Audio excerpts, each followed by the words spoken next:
Howdy folks, I'm Winter Wreath, warmly welcoming whiny walnuts. I'm Amber. And here are more whiny walnuts for us to welcome, though they don't seem to appreciate the welcoming at all. Maybe it's because we cracked their shells open. Let's get started.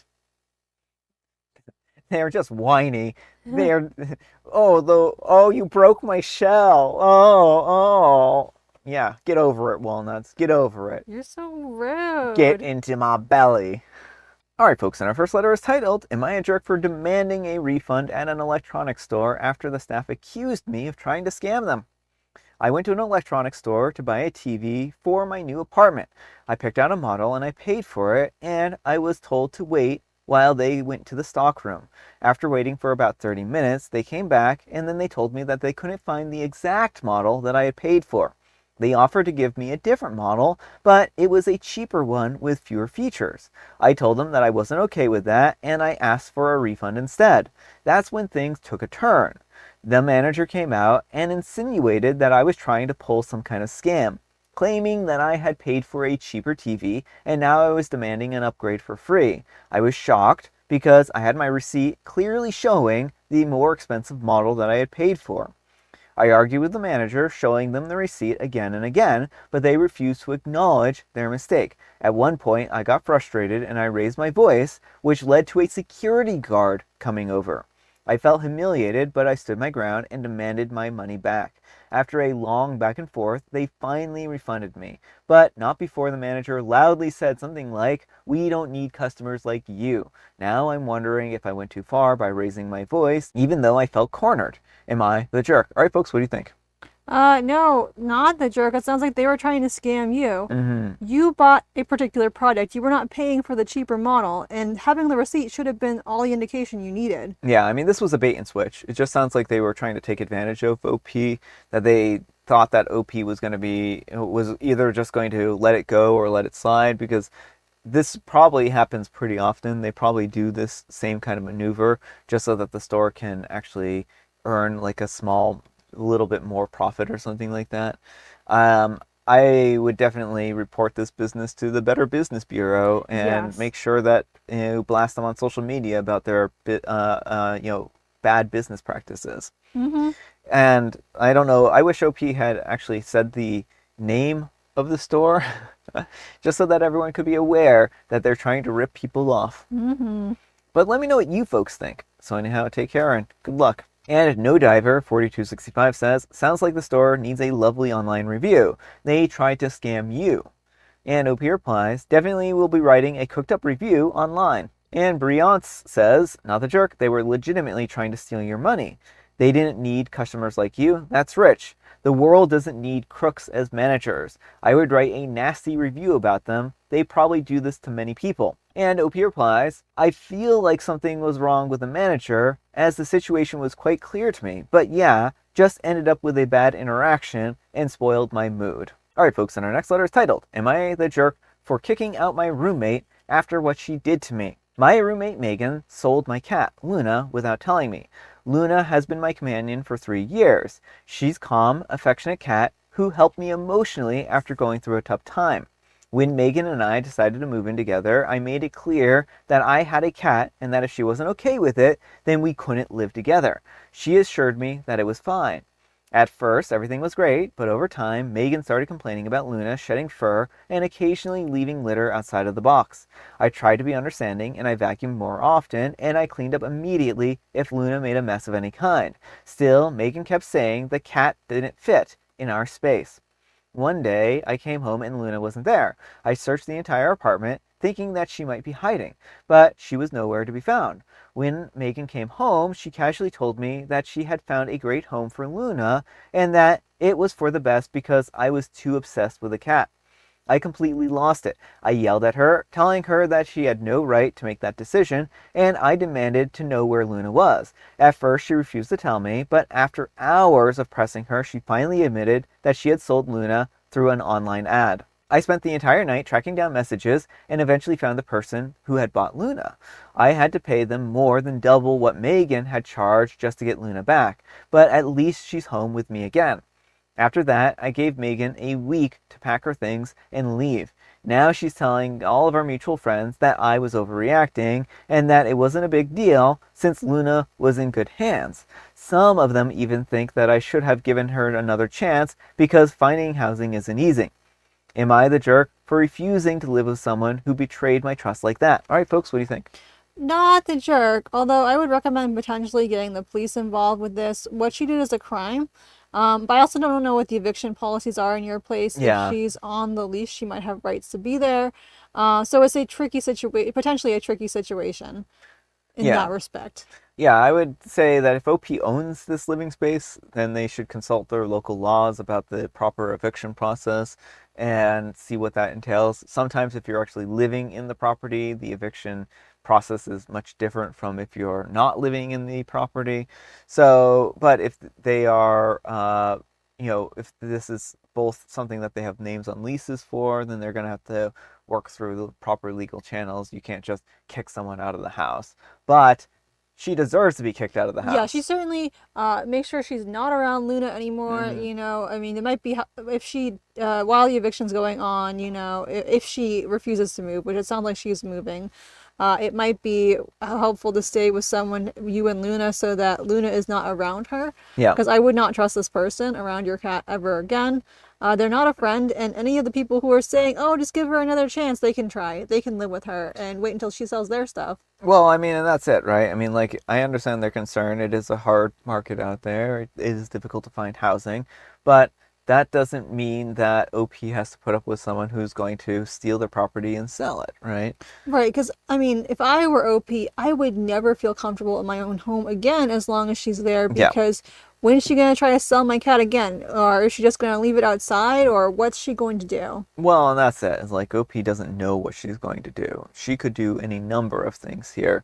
So I think that OP has made the right call with wanting to kick her out. But like you said, maybe it's best to take OP, have OP move somewhere else, or even like put Luna in a trusted friend's care until Megan is gone, because she's just not a safe person for Luna to be around. But let me know what you folks think. So anyhow, take care and good luck. And JRM1102 says, not the jerk, you need to sue Megan and get this money back too. And Yashar Malakier 69 says, I was going to say the same thing. This sounds like a criminal case. And Thule Stain says, the buyer also bought stolen goods. I would have led with that when knocking on their door. I mean, I imagine the OP probably did tell them that it was stolen, right? Like, Right, and it sounds like the person's just kind of scammy. yeah, Like if I were to buy, an animal and find out that they were stolen, I would be upset, but I would be so apologetic and I would, let them have the pet back and then I would go after the person who I gave the money to. yeah. And my biggest concern here is telling these people that you'll call the police might not be a good idea because they might just lose the cat. Right, exactly. I think OP did the right thing in securing her pet's safety Hmm. first. And that's the most important thing. Yeah, she might be able to take them to small claims or take the roommate to small claims and sue for the difference. I think that OP shouldn't have had to have bought their cat back though. Mm-hmm. All right, folks, and our next letter is titled, Am I a jerk for telling my best friend that she can't come to my New Year's Eve party because she has an active case of shingles? No. I'm 57-year-old, and a majority of the people coming to this party are about my age, but some early 30s people too. Most of us are already immunized against this, including myself, but I can't speak for everybody at the party. My friend, who lives across the street, asked if she could come and just stay outside initially, and I agreed. But then I realized that it's going to dip to close to 50s here in Central Texas tonight, which is cold for us, so we wouldn't really be outside very much. The other thing is that I would still have to tell everyone that she has shingles and to be transparent about it, and it just seems pretty vulgar to invite people over and then tell them that somebody has a contagious viral disease, even if they are outside. After I told my friend that she couldn't come over, she is now not responding to me, which honestly doesn't sound very fair to me because she's the one who put me in this ridiculous position when she should have just opted out to begin with, in my opinion. What do you think? Am I the jerk? For your information, yes, she is definitely contagious. She has only had the virus for 6 days, and you're contagious for up to 10 days. All right, folks, what do you think? No, not the jerk. people who have a confirmed contagious disease should not be going around other people. I mean, I think that's just common courtesy, right? Mm-hmm. If you're sick, stay home if you can, right? I mean, certainly, like, there are going to be individuals who aren't able to stay home from work or something like that just because their, work policy doesn't allow it and all kinds of other Right. nonsense, right? But if you can stay home, then stay home is my Right. policy. And this is like a fun get together. This isn't Hmm. any like thing where you actually have to be there. I understand her desire to socialize and have fun, but she's gonna have to wait until she's better. Yeah, I think that's just really what it boils down to. Sorry that she has shingles. I mean, that's not a great time. It can be a really horrible disease, from what I understand, but hopefully she recovers quickly and then she'll be able to go to New Year's Eve parties next year. But let me know what you folks think. So, anyhow, take care and good luck. And JRM 1102 says, not the jerk. She's actively contagious. She needs to stay home. And Horror Lover says, agreed, shingles is super contagious. She shouldn't have even considered leaving her home. Alright, folks, and our next letter is titled, Am I a jerk for sending my ex presents even though it makes my girlfriend uncomfortable? My ex and I dated when I was 18. We were together for almost 2 years. She was a bit older and had a kid. Her kid, a 6-year-old, died about a year after we broke up. It was devastating. It became a tradition of mine to send her a Mother's Day card, her son's favorite sweet on his birthday, and Christmas. I started it just to do something to show her that he'll never be forgotten. And I'm tearing up now as I write this. Anyways, it may sound weird, but she appreciates it, and to be honest, I don't want to forget him either. I've been with my current girlfriend for almost 3 years, and she has felt uncomfortable with me sending gifts to my ex. I explained the reason and how I have no interest in my ex, but she said that it's still weird. I told her that I would continue to do so. Recently, she spoke about it again, saying that she's very uncomfortable and insecure, and my priority should be her, not my ex. Am I the jerk if I still send it because I probably will continue sending it? All right, folks, what do you think? No, not the jerk. I mean, this is not something OP is doing so much for the ex as for the memory of the son, Yeah, and the kid may not have been OP's biologically or legally, but OP still helped raise them for a couple of years of his short life. yeah. And I think it's a very beautiful and kind thing to do. Yeah, I think that it's wholesome all in all, right? Certainly, like, it's good to listen to your partner if they're uncomfortable with something, but I think that this is something that she needs to sit down in therapy with if it really makes her that uncomfortable.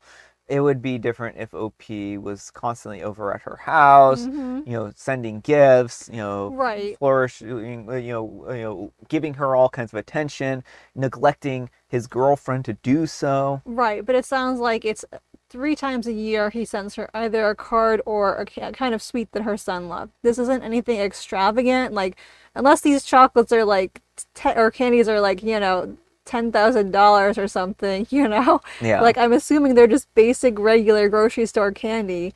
It's just something sentimental. yeah. But let me know what you folks think. So, anyhow, take care and good luck. And, folks, our last letter is titled, My boyfriend is acting all loopy after waking up from anesthesia. My boyfriend, a 21-year-old male, had a very long, very invasive surgery today. He was under strong anesthesia for nearly 4 hours. They finally call and say that we can come and see him, but warned us that he's extremely high from the anesthesia. I'm a 19-year-old female, and I've been with him for almost a year and a half. Well, we tell each other that we love each other multiple times a day, every day. I have never doubted that he loves me, but today it was just a new level. He comes out of the ICU and he doesn't see me at first. And then the nurse points to me and says, There she is. He looks at me and begins to cry and reaches his hands for me like he's a baby, telling me that I was the most beautiful thing that he's ever seen in the whole world. He is so happy to see me. He loves me. He can't believe that I'm his girlfriend. Staring at my face, he kisses my hand. The nurses told me that he couldn't stop talking about me when he woke up from surgery. He grabbed my hand the whole way back to his room, and while we were in the room, every single time a nurse came in, he would ask them, Isn't she so pretty? This is my girlfriend. She's so sweet, and I honestly could not keep myself from crying. He was in so much pain, yet he would still grab onto my hand and smile at me from his hospital bed. He would drip off to sleep, still holding my hand, and then wake up and freak out until I reassured him that I was right next to him. And he would just smile so big and adorable and then fall back to sleep. I don't even know if he will remember this all tomorrow, but I don't care. I don't know how I could love this boy even more, but I do. I just wanted to gush. Thanks, Reddit. My boyfriend is acting all loopy after waking up from anesthesia. All right, folks, what do you think of that? Aw, that's so sweet. I love it. Yeah, it's very nice. I mean, it's good that they have a nice, strong relationship, and it seems like he really adores her, and I just hope that they can continue to be a happy couple. Mm-hmm. But let me know what you folks think. So anyhow, take care and good luck. All right, folks, it is tea time. Grab your beverages of choice. I've got some tea right here, and Amber, she has a joke. What might you call a verbose parrot? Oh, you might call a verbose parrot a parrot. A wordy birdie. A wordy birdie. And today is National Bird Day. Yeah, the bird's the word. The bird. Bird is the word. Now you can all sing that song to yourself. You're welcome. And I have Earl Grey. Alright, folks, that's all the time we have for today. Thank you so much for watching. Happy Special Sunday, folks. And you know what makes it special? You do, and Amber does too. And Brian does too. Amber, we need some kind of moral advice and or guidance, and please have it wholesome. It never hurts to remind the people you love that you love them. Yes, I think that's a great moral. Thanks so much for watching, and we'll see you all tomorrow. Bye.